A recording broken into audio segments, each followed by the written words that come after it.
Pimples हैं, pimple के marks हैं, पिगमेंटेशंस हैं, बहुत सारे स्पॉट्स हैं, डिसकलरेशंस हैं, क्या सॉल्यूशन है? केमिकल पील इस चीज़ का बहुत बड़ा सॉल्यूशन है। अब इसकी बहुत सारी क्वेरीज आती हैं, बहुत सारा एक दिमाग में डर बैठा रहता है, केमिकल पील में क्या करते हैं हम लोग, कैसे करते हैं। सबसे पहले ये क्वेरी आती है कि किस एज पे केमिकल पील स्टार्ट कर सकते हैं। There is no age limit. जब भी आपको लगता है कि कोई एक ऐसा कंसर्न है या आप पिंपल्स हो रहे हैं 13-14 ईयर्स पे हो रहे हैं, 15 ईयर्स पे हो रहे हैं, we can do chemical peel at that time. बिल्कुल क्लेंजिंग पील्स हम लोग करते हैं एक्ने को क्लियर करने के लिए, क्योंकि ये वाले जितने भी पिंपल्स हैं आगे बहुत ज़्यादा पिटेड स्कार बनाते हैं, खड्डे डाल देते हैं। So there is no age limit. It all depends on the skin concerns and needs. अब केमिकल पील ट्रीटमेंट में हम करते क्या हैं, क्या केमिकल्स यूज़ करते हैं, किस तरीके के केमिकल्स यूज़ करते हैं। अब आप ये देखोगे कि एक बहुत बड़ा ट्रेंड बना हुआ है AHA सिरम्स, BHA सिरम्स, आप परचेज भी करते हो, ब्रांड्स भी देखते रहते हैं। इन्हीं सॉल्यूशंस का जब हम थोड़ा सा हायर कंपोजिशन ले लेते हैं, दैट इज़ द ट्रीटमेंट, और वो उतना ही ज़्यादा इफेक्टिव होता है जितनी ज़्यादा उसकी स्ट्रेंथ होती है। अगर आप सपोज करो कोई टॉपिकल आप क्रीम ले रहे हो या ठीक करने के लिए कोई सैलिसिलिक का सीरम ले रहे हो, अगर हम उसको एक बार में 30-40% तक यूज़ करेंगे तो स्किन एकदम से एक्सफोलिएट हो जाएगी और क्लियर हो जाएगी। तो उसमें आपका टाइम भी सेव हो जाता है, आपके पैसे भी बचते हैं, और आप अपने आप को खड्डों से बचा भी लेते हो। अब हम एक्सपेक्टेशन की बात करें, इस ट्रीटमेंट में क्या एक्सपेक्ट करते हैं हम लोग। पहली बात तो बहुत सारी इंडिकेशंस में हम कर रहे हैं, जैसे हम पिंपल्स में अलग तरह की पील यूज़ करेंगे, पिंपल के मार्क्स में हम अलग तरह की पील यूज़ करते हैं, पिगमेंटेशन में बहुत अलग तरीके की वैरायटी रहती है, ग्लाइकोलिक पील्स होती हैं। तो क्या एक्सपेक्ट करते हो आप? हमारा जितना भी ये सॉल्यूशंस हैं, जब हम फेस के ऊपर अप्लाई करते हैं और फ्यू मिनट्स का एक्सपोजर देते हैं, इनकी एब्जॉर्प्शन और इनकी पेनिट्रेशन बहुत ज़्यादा होती है और रिजल्ट्स एकदम से नज़र आते हैं आपको। डाउन टाइम की बात करें तो ट्रीटमेंट पे डिपेंड करता है। As if like in superficial peels there is no down time. आपका फेस एकदम से क्लियर हो जाता है, क्लीन हो जाता है। अगर हम ऑयली स्किन के लिए कर रहे हैं तो ऑयलीनेस बिल्कुल ख़त्म हो जाती है, ड्राई स्किन के लिए कर रहे हैं तो ड्राइनेस एकदम से ओवर हो जाती है।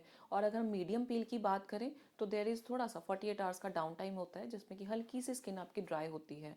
पील से डरने की बात इसलिए नहीं होती कि स्किन एकदम से ऐसे पील नहीं होती कि इट बिकम्स सो बैड, ऐसा कभी भी नहीं होता। बड़े सिस्टमेटिकली ये पील्स यूज़ करी जाती हैं आपके स्किन की नीड्स के ऊपर। अब डीप पील्स की बात करें तो डाउन टाइम होता है 4 to 5 डेज, आपकी स्किन हल्की सी ड्राई होके पील होती है। तो आपको ये एक्सप्लेन पहले किया जाता है कि अगर सपोज हम एंटी एजिंग में कर रहे हैं तो उसमें डाउन टाइम हमें चाहिए भी, क्योंकि हमें कोलेजन को बूस्ट करना है, डीपर लेयर्स को बूस्ट करना है, तो 4-5 दिन का डाउन टाइम हो जाता है। सो वो सारी चीज़ें जब आप समझ लेते हो तो आपका वो रिजल्ट उसी हिसाब से, आपके रिकवरी टाइम उसी हिसाब से बहुत बढ़िया हो जाता है। केमिकल पील्स की ब्यूटी ही इस ऊपर डिपेंड करती है कि इनके रिजल्ट्स एकदम से आपको नज़र आते हैं। Results are instant. आपको हफ्ते के अंदर, अगर हम डीप पील भी कर रहे हैं तो हफ्ते के अंदर ही आपको स्किन के अंदर बहुत बढ़िया रिमार्केबल चेंज नज़र आता है।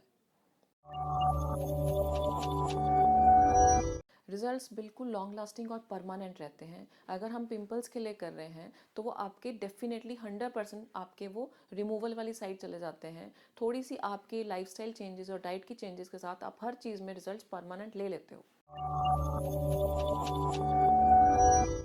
कॉन्ट्रा इंडिकेशंस रहती हैं डेफिनेटली। अगर आपकी स्किन सुपर सेंसिटिव है और लग रहा है कि आपका एकदम से किसी एलर्जिक, अभी रिसेंटली कुछ एंटी एलर्जीज आपने ली हैं या बहुत हैवी एंटीबायोटिक्स ली हुई हैं, if you are on Accutane for a long time, आपकी स्किन ऑलरेडी सेंसिटिव पड़ी हुई है, सो डिहाइड्रेटेड है, बहुत सारी कॉन्ट्रा इंडिकेशंस रहती हैं। वो हम क्लिनिकली एनालाइज करते हैं चीज़ों को, only then we just go head with the things. अब सेशंस की बात करें तो एवरेज में 4-5 सेशंस हम लोग लेके चलते हैं। अगर हम पिंपल के मार्क्स के लिए या पिंपल्स के लिए कर रहे हैं तो हम 15-15 दिन पे इनको स्पेस करते हैं, 4 to 5 सेशंस इनफ होते हैं।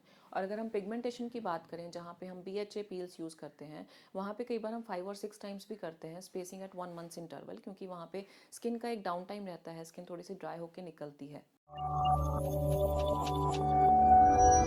क्या प्रोडक्ट्स आपने अवॉइड करने होते हैं? रेटिनॉल क्रीम्स, विटामिन सी के सीरम्स, या कोई नाइट रिपेयरिंग क्रीम्स आप यूज़ कर रहे हो, या कोई ग्लाइकोलिक की कोई प्रिपरेशन आप यूज़ कर रहे हो, तो ये सारे प्रोडक्ट्स आपको बिल्कुल डेफिनेटली अवॉइड करने होते हैं। और पोस्ट केयर में आपकी स्किन एक बार रॉ होके, क्योंकि नए सेल्स बन रहे होते हैं, तो मॉइस्चराइजेशन का बहुत अच्छा रोल आता है। जो भी हाइड्रेशन आपको आपकी केमिकल पील के बाद बताया जाता है, आपको डेफिनेटली रिकमेंडेड वो प्रोडक्ट्स आपको यूज़ करने चाहिए। एंड आपकी स्किन टाइप के हिसाब से आपको कौन सी पील सूट करेगी, आपको क्या चीज़ यूज़ करनी चाहिए, आप हमेशा always you are free to call us, and we are always share the numbers on our videos, and do subscribe our channel for further queries.